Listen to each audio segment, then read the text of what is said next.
কালো ধোঁয়ায় ঢেকে গেছে নেপালের আকাশ। রাজধানী কাঠমান্ডুর পথে পথে পতাকা হাতে উচ্ছ্বসিত জনতা। চলছে বিজয় উদযাপন। দেয়ালে দেয়ালে বড় করে লেখা হচ্ছে বিজয়ের গল্প।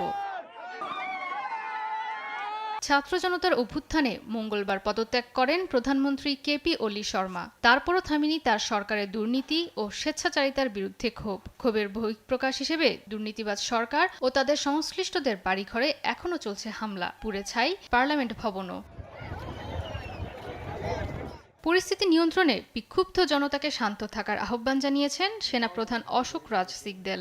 आन्दोलनको क्रममा বিক্ষোভে নেপাল অপূরণীয় ক্ষতির মুখে। নিহতদের প্রতি আমাদের গভীর শ্রদ্ধা।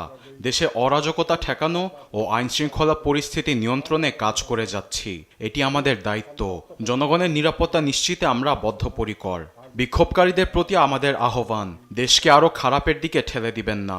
আলোচনার টেবিলে আসুন। बिरामीहरूको शीघ्र स्वास्थ्य लाभको